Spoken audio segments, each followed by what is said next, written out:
বাদ এবার বাংলাদেশে ৮ থেকে ৯ মাত্রার ভূমিকম্পের আশঙ্কা করছেন ভূতত্ত্ববিদরা।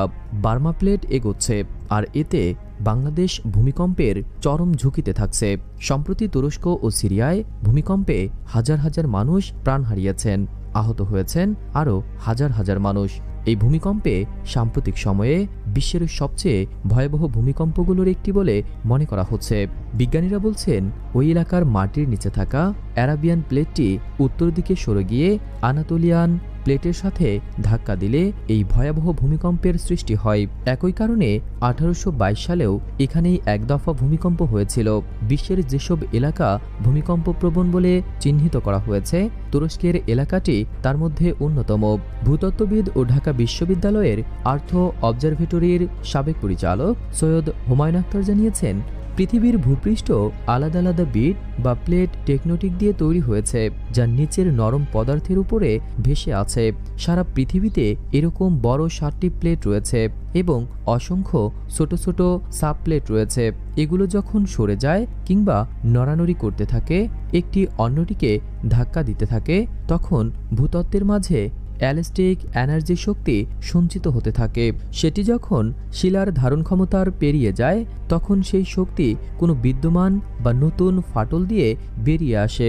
তখন ভূপৃষ্ঠে কম্পন তৈরি হয়, সেটি হচ্ছে ভূমিকম্প। যেসব স্থানে একটি প্লেট এসে আরেকটি প্লেটের কাছাকাছি মিশেছে বা ধাক্কা দিচ্ছে বা ফাটলের তৈরি হয়েছে, সেটিকে বলা হয় ফল্ট লাইন। বর্তমানে উন্মুক্ত বিশ্ববিদ্যালয়ের উপাচার্য মিস্টার আক্তার জানিয়েছেন, প্লেট বাউন্ডারি যেখানে তৈরি হয়েছে সেটিকে আমরা বলি ফল্ট লাইন। এর আশেপাশের দেশগুলো ভূমিকম্পের ঝুঁকিতে সবচেয়ে বেশি থাকে। বিশ্বের ভূমিকম্প প্রবণ এলাকাগুলো শনাক্ত করতে জাতিসংঘ global seismic hazards assessment programme নামে একটি কর্মসূচি চালু করেছিল। সেটির উদ্দেশ্য ছিল পৃথিবীর ভূমিকম্প প্রবণ অঞ্চলগুলোর একটি মানচিত্র তৈরি করা, যাতে ক্ষয়ক্ষতি এড়াতে প্রস্তুত নিতে সহায়তা করবে। সেই প্রকল্পের আওতায় অতীতে ঘটে যাওয়া ভূমিকম্পের তথ্য এবং গবেষণার ভিত্তিতে বিশ্বকে কয়েকটি অঞ্চলে ভাগ করা হয়েছিল। বর্তমানে বিশ্বের যেসব এলাকা বিজ্ঞানীদের বিশেষ নজরে রয়েছে, আর সেক্ষেত্রে বাংলাদেশের ভূমিকম্পের আশঙ্কা কোথায়?